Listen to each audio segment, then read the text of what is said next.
My name is Joshua Boyle. I'm a senior community manager for Bethesda Softworks, and I am the lead on all things id Software for community.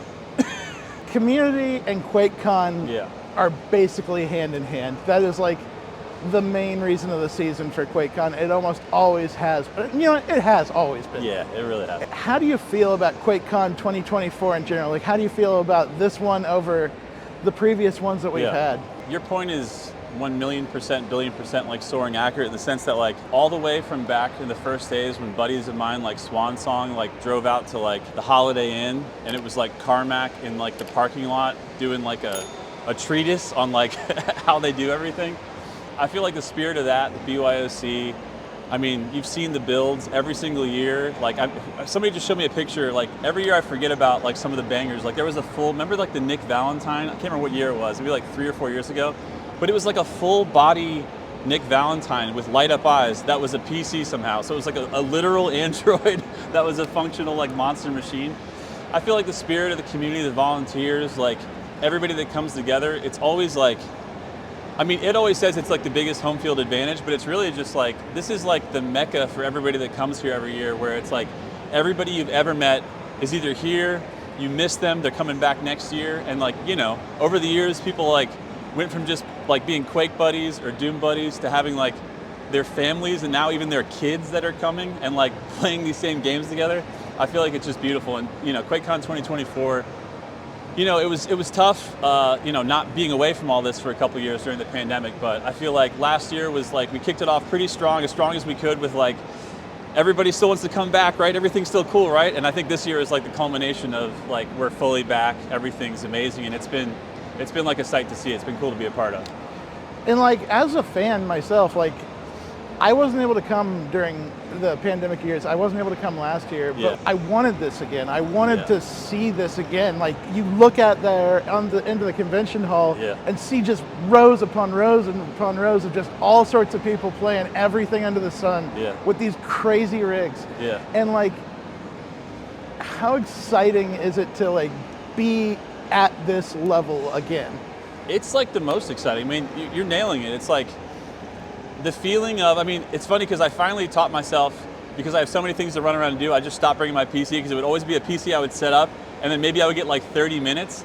But it's like, honestly, I get the contact high of just like you said, like walking around all the different rows. You got like the fan rows that are just like branded out, and then you've got everybody like A2M, Waifu for Laifu, and everybody's got like their own thing going. I mean, the whoops, the sounds, like the love, it's like, honestly, neither of us lived through Woodstock, but like this is it for us, you know what I mean? Like it feels like the same, like the peace, love, and rockets is real here. Like everybody is actually like, I know people overuse maybe like, you hear your family. I know it's not like we're at Olive Garden, but like it does feel like the vibe is right and the excitement is high. And like you said, everybody's playing like every range of games, from the super popular stuff, some stuff that we make, all the indie stuff. It's all being like celebrated, multiplayer, cozy games, single player. It's like all happening here, and like, it's just cozy and awesome and wild all at the same time in there, QuakeCon, for quite a few years, even before the pandemic, had also taken on this role where it's like, it's a place for news about stuff like the kind of games that we don't normally see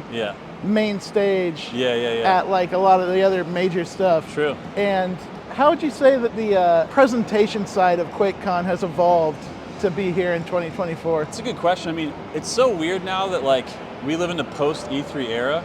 Like it's still hard to process because we're so used to, and the weird thing is, weird or not weird, all the major companies are still releasing like all the things they would physically like at E3 kind of like around that same period of time.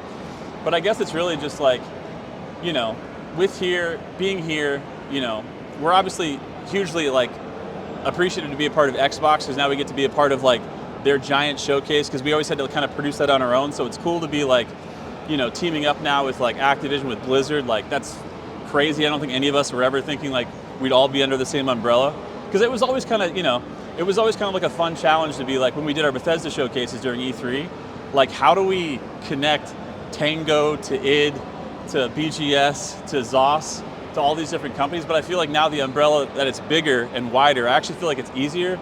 And so it's been cool, like all the presentation stuff. I feel like we're really just dialing in now to like what we know this crowd is like most interested in, you know what I mean?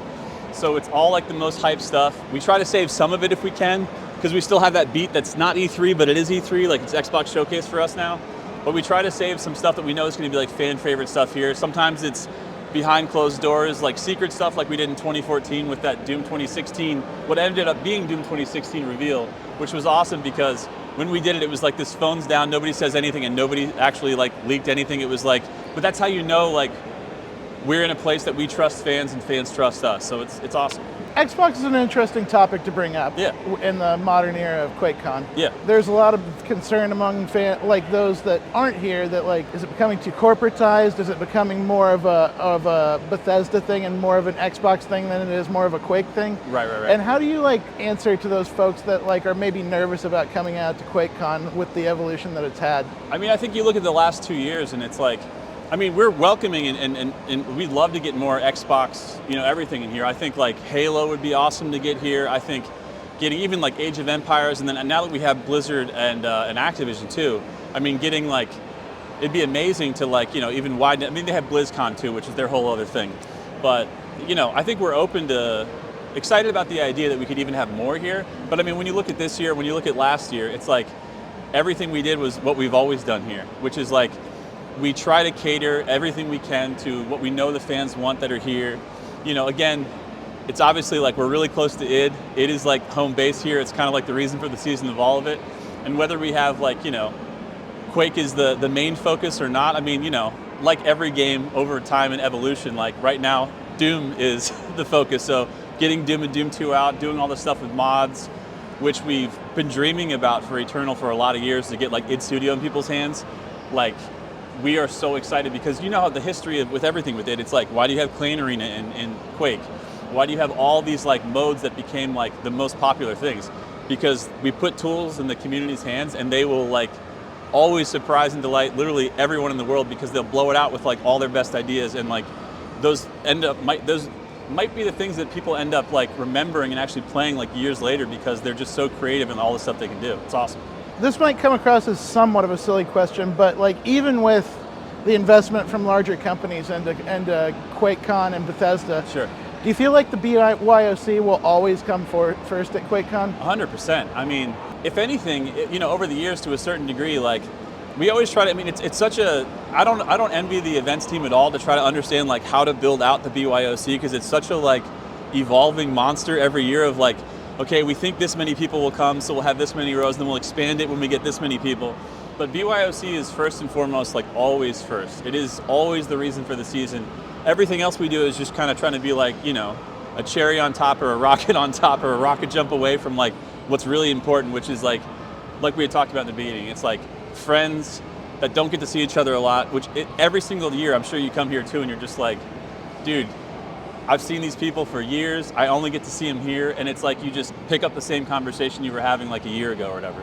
So I think it's always going to be BYOC first. It truly is like a homecoming. Like, you're right. Yeah. There's folks that I just never see in person for an entire year, and then we come back and it's just like we picked up right where we left off. Yeah. It's an incredible experience here. It is, and it's weird because even when we had things like E3, you would see some people you haven't seen in a while, but it's different here because like the vibe here is we're not here just to like grab a poster or try to get like some swag, even though that stuff's here too. It's like the vibe is like you just keep like meeting other friends that you met and then just getting into their groups and then going to like, eat, have drinks, and then play games. Like that's it. That's like the whole thing.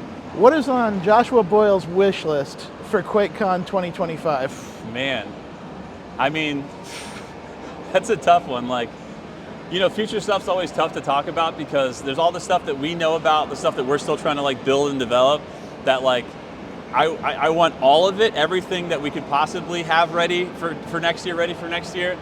But I think really it's like we always do, like this sounds kind of, this is like maybe inside baseball, but we always do like postmortems and everything, like when the year is over.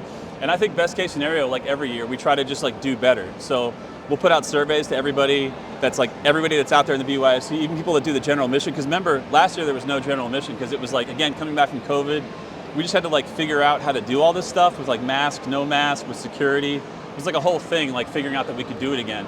And now this year that we could do it again, you've seen like general mission is back, which is like huge for us because we never wanted to exclude anybody from anything they want to do, whether it's they actually have PCs to sit down, they just want to hang out with their buds. So I think it's always like bigger and better is what we always try to do. And I would never want to promise too much bigger because it's not my money that we're going to be spending. But like, I think that's always the thing, is just making sure that we're taking care of like fans first, making sure that the BYOC feels like, because even like, this is just a simple example, but last year we had a really cool stage. I don't know if you saw it, but it was like the stage kind of like half cut off and the background was all the BYOC.